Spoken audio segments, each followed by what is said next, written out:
My word, it is day, well, not my word, because it's going to be the word of the person who wrote today's particular autobiography / biography, but today's particular book is an autobiography. Hello, everyone. Welcome to day 73 of the 100 Days of Narration Challenge. Day 73. Wow.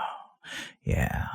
I guess I should stop saying that because it'll just get bigger and bigger and bigger until we're finally at day 100, and then it'll be the end. It'll be the end at day 100, and that will be it, as they say. Anyway, for today's particular novel of interest or book of interest we're going to read today. Today I'm going to read I Am Spock. Not me personally being Spock, but the person who wrote this was Spock. And that person was Leonard Nimoy, who played Spock for many years. And is still very much a popular icon today, pop culture icon today, and is still playing Spock because you probably saw him last in Star Trek Into Darkness, or the previous Star Trek film. But let's have a look at this. I think most people are aware of who Leonard Nimoy is, but let's have a read of the blurb anyway. Here. And in the back, we got a little dialogue here. Spock says, "Live long and prosper," and Leonard Nimoy says, "I think I've already done the former, Spock, and in no small part thanks to you, I've certainly done the latter." Here, finally, is Leonard Nimoy's memoir of a fascinating career and the strange, complicated, wonderful relationship he has had with his alter ego, Spock, and the phenomenon that is Star Trek. From the earliest days in the creation of the series, when NBC executives told Gene Roddenberry to drop The Martian, through his performance as Mr. Spock on a 2-part episode of The Next Generation, this book tells the full inside story of Leonard Nimoy's long and intense association with Star Trek in front of and behind the camera. So yes, that's certainly it. That's all the things is about. So let's go to a random page here and hopefully find something that they'll drop us into something interesting in the middle of something interesting. Let's try page 144. We'll go from 144. It starts in the middle of a sentence. God. Why does it always do that? Always in the middle of a sentence. Why? But we shall continue. We shall persevere. With this. Always been too tied up with television to be available for theatrical roles, but now that I had some time, I was interested. Eric and I met at his office at the international famous agency and talked about my future. "Look," he said, "I know of a great role. Would you be interested in playing Tevye?" Oh boy. Tevye? Tevye. Tevye in Fiddler on the Roof. Fiddler, of course, is the wonderful musical about, oh god, words I don't know. Shtetl? S-H-T-E-T-L. Shtetl? A community of Russian Jews. Naturally, because my parents had come from such a village, I was immediately intrigued by the idea. I laughed, wondering if my new beard had sparked Eric's imagination. Of course I'd be interested. "Great," Eric said, and made a phone call to Stephen Slane, a theatrical producer. Slane and his director, Ben Schachtman, happened to be in New York, where they were in the process of casting for an upcoming summer production of Fiddler. Within an hour, I met with both men and did a very clumsy audition for them. At the time, I hadn't seen the play and knew very little of its storyline or music. But that night, I went to see the Broadway production of Fiddler. I was more determined then that I wanted the part. In the morning, when I spoke with Slane, he told me He told me he felt I was capable of the role, but the director, Schachtman, had reservations. A tall, skinny Teve who was dear Lord. Teve, is that right? I'm not even sure. Teve, who was best known for playing an alien with pointed ears, was not what he had in mind. When I learned of his concerns, I called Shackman and poured out my heart, telling him my family's background and my deep personal identification with the players in the play. With the characters in the play. Why the players in the play? I don't know where that came from. He agreed to let me do a second audition, which was far more successful. Within a matter of days, he called to ask whether I was still interested in the role. I left for Spain to do Catlo with the script of Fiddler tucked into my luggage. My role in Catlo was quite small, which permitted me a good deal of free time. I spent it either photographing the local scenery or lying on the beach, listening to tape tracks of Fiddler songs. I must have been a strange sight for the Spanish locals. Mr. Spock, with a beard and bathing suit, listening to Semitic songs on a cassette recorder. Cassette recorder? Cassette recorder. On a cassette recorder. I should mention here that my family always understood that an actor's profession was nomadic. Despite that, we worked hard to keep the family together. And so, during the Spanish summer of '71, my wife and 2 kids came along with me. Charlie Bronson was filming in town, and he brought along his wife, Jill Ireland, and their children, one of whom was around Julie's age. We actually wound up splitting the cost of a tutor with them. Why do I keep... Oh god, the L words. I can't do L words and J words and R words. That's, wonderful. Lots of glaring errors. Lots of glaring gaps in my ability. Splitting the cost of a tutor with them. Despite the fact that we were filming in a remote town on Spain's southern coast, where there was virtually no television, Star Trek still managed to catch up to me. Oh dear Lord! Despite the fact that we were filming in remote towns on Spain's southern coast, where there were Oh God! What is happening? It's like I've suddenly lost all my talking abilities all of a sudden. Despite the fact that we were filming in remote towns on Spain's southern coast, where there was virtually no television. Oh my fucking God. Despite the fact that we were filming in remote towns on Spain's southern coast, I'm going to keep repeating this until I get it right.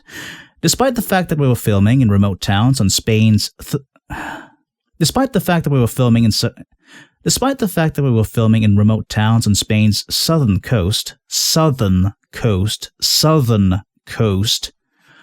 Despite the fact that we were filming in remote towns on Spain's southern coast, where there was virtually no oh my God. Despite the fact that we were filming in remote towns on Spain's southern coast, where there was virtually no television, Star Trek still managed to catch up to me. One day I was sitting in the chair of Catlo's makeup trailer, practicing my truly bad Spanish on a friendly young makeup artist from Madrid. Fortunately, his English was much better than my Spanish, and that day he said to me, with a gleam in his eye, "I have something to show you." He reached into his cabinet, pulled out a cigar box, and opened it. Lo and behold, nestled inside were a pair of Mr. Spock's ears. Not a cheap plastic imitation, mind you, but an authentic foam rubber appliance made from the mold cast from my own ears. All right, you trivia lover, made from my own ears. And then there's a parentheses here.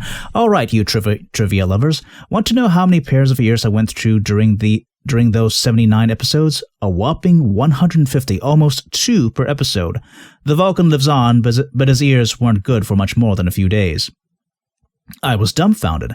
I hadn't even expected him to know about Star Trek and Mr. Spock, but to see a pair of ears here in a cigar box in rural Spain, how did this happen? It all had to do with a man named John Chambers. Chambers, a true master among makeup artists, who later won an Academy Award for his work on Planet of the Apes, had supplied Star Trek makeup man Freddie Phillips with Vulcan ears during the series. Well, it turned out that he'd come to Spain to teach makeup artists about appliances, and he'd brought several examples of his work, including several pairs of Spock ears. My Spanish makeup man just happened to have worked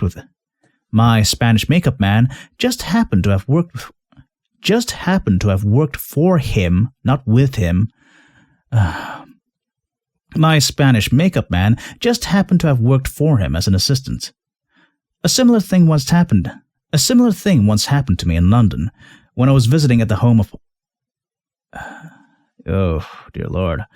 A similar thing once happened to me in London when I was visiting at the home of a Paramount sales representative there. I was chatting with him and his teenage son when the boy left the room. Let's try that whole thing again. A similar thing once happened to me in London when I was visiting at the home of a Paramount sales representative there. I was chatting with him and his teenage son when the boy left the room. Then he returned with a Mr. Spock uniform, complete with boots. How nice, I thought, and what a really authentic-looking copy. Until I looked at it more closely and realized it wasn't a copy. It turned out to be one of my, or rather Spock's, actual uniforms that I'd worn on set. It still amazes me how pieces of Spock are scattered all over the world. All I've got from the series, other than that calm voice inside my head, are some photos and one pair of ears mounted in a plastic box. On June 10th, 1971, I finished work on Catlow and flew from Spain back home to Los Angeles. By June 24th, I was in New York again, preparing for a 7-week tour of Fiddler. Fiddler opened in Hyannis, Hyannis, Massachusetts, to a sold-out crowd who gave us a standing ovation at the play's end. Reviews were equally as enthusiastic. The next 7 weeks were, simply put, glorious. There are times when one realizes that a very special event is taking place in one's life. Fiddler was such an event. Fiddler was such a time for me. I can compare it to the best of Star Trek. I walked with pride and a special spring in my step because the vehicle, the company, and the time all came together to create a special magic.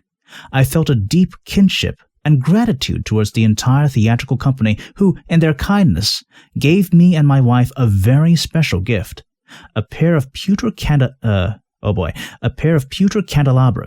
inscribed with a phrase from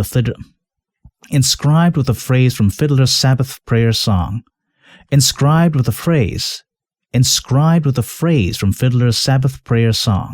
Favor them, O Lord, with happiness and peace. Damn it, I was doing so well too, and then that last sentence just screwed me up. I felt a deep kinship and gratitude towards the entire theatrical company who, in their kindness, gave me and my wife a very special gift, a pair of pewter candelabras inscribed with a phrase from Fiddler's Sabbath prayer song. Favor them, O Lord, with happiness and peace. Fiddler was only the first experience in my extremely enjoyable theatrical career. I went on to appear as Fagin in Oliver, Arthur in Camelot, and the Siamese Monarch in The King and I. In addition to the musicals, I also appeared in numerous dramas, including The Man in the Glass Booth, which was performed at San Diego's Globe Theater. Glass Booth was especially exciting for me because it does what all good drama should: provoke its audience to think, to question themselves and their values. It deals with a man who has been accused as a Nazi war criminal and is taken back to Israel for trial. The man, Goldman, doesn't deny any of the accusations against him. If anything, he revels in the part he played in the Holocaust, taunting his infuriated prosecutors. Ultimately, though, a woman who had been an inmate A woman who had been an inmate at one of Nazi blah blah blah blah blah blah blah blah blah blah. Ultimately, though, a woman who had been an inmate at one of the Nazi extermination camps reveals Goldman. Oh dear Lord. Ultimately, though, a woman who had been an inmate at one of the Nazi extermination camps reveals Goldman's secret. He's one of us, she says. He was no Nazi. He's a Jew. I recognize him as an inmate in the camp where I was imprisoned. And the point was that Goldman wanted his accusers to execute him, only later to find that, in their haste towards vengeance, they had killed an innocent man. The play caused some outcry from a small, very vocal group who called it anti-Semitic. In response, the director and myself held an open seminar at a local temple. The exchange was lively and interesting, and it turned out the overwhelming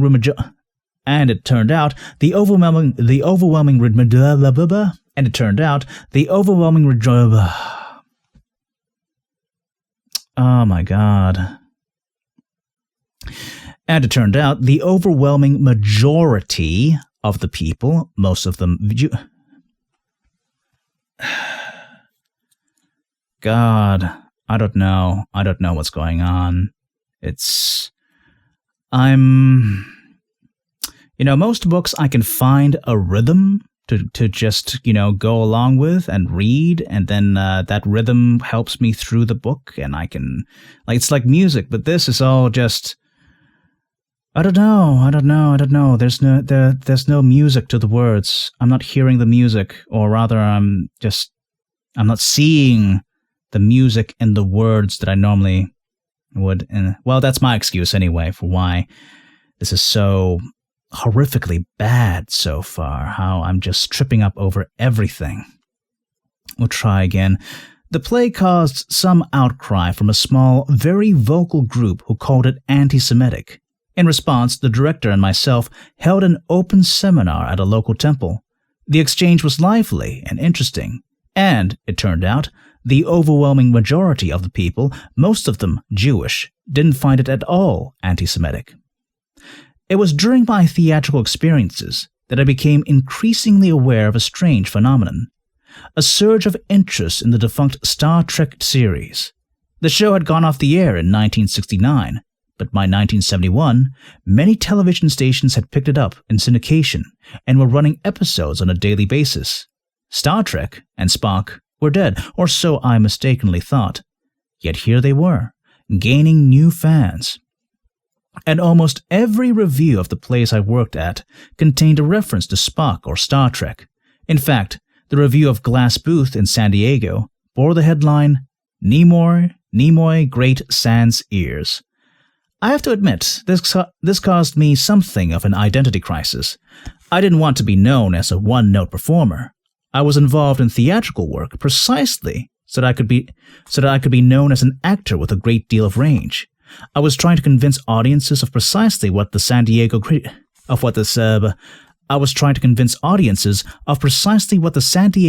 said, that I could act without the ears. Still, the Vulcan was always with me, even the night when, at a theater in the round, I was deeply engrossed in my character and moving slowly down a darkened aisle, preparing to make my entrance onto the stage. From one of the nearby seats, a little voice whispered, "Hi, Mr. Spock." And I confess there were times when I was annoyed by Spock's continuous presence. I recall quite clearly the time I gave a performance as a mad emperor in Caligula in Austin, Texas. There was a line in the play I dreaded. There was a line in the play I dreaded when Caligula says, "We are resolved to be logical." Night after night, I approached that line like a reluctant horse approaches a hurdle. I didn't want to say it, but I knew I had to. And once I uttered those fateful words, I could hear or almost hear in the silence the little laugh that said, "He's here. Spock is here." And now we have a little dialogue with Spock and Nimoy. Like Spock says, Greetings, you've been away. And Nimoy says, yes, doing a play in Austin, Texas, Caligula. Ah, the Roman Emperor. He was mad, was he not? Yes, the play was written by Camus, the French existentialist. Oh, a contemporary of Sartre and Guide. And what did the play concern? Caligula in his madness wants to change the scheme of things, to teach his people to demand more of themselves and each other. And how does he propose to do that? And then Nimoy says hesitantly, by insisting they base their actions on logic rather than emotion. Brilliant. I must reread my Camus. And then Nimoy says, triumphant, but Caligula is mad, and even he, in the end, realizes he's lost his way. And then Spock says, unfortunate, a fine idea gone astray in the hands of an unbalanced human. The resurgence of interest in Star Trek caused me, and the sentence ends there, and I'll stop there, because honestly, this has been a really bad session. God, it's just terrible. Just really, really freaking terrible. Not sure what happened there. Maybe it's because of all the big words. Oh no, Edwin can't say the big words and stumbles across them like a mule stumbling around and stuff. Yeah. Okay. So, burp. I needed to do that at least once per, one of these. Anyway, day 73 of the 100 Days of Narration Challenge, and that was I Am Spock by Leonard Nimoy. And yes, what a fine read it would be if I could actually read it correctly, but I could not. But you should go and read the book by itself, and it's quite a little insight into the world of Star Trek through Leonard Nimoy's eyes. But anyway, see you all tomorrow for day 74, where we will continue with this autobiography or biography week. Thanks for joining me. Hey, you seem like a cool, wonderful, and or awesome individual with impeccable taste in voice actors. So why not follow me on Facebook or Twitter? You can keep up with the latest projects I'm in, or that my friends are in, or that you could be in, because I occasionally post links to open editions to various projects that require voice acting out there, or that nobody's in, but they're interesting projects nonetheless that you may also find interesting.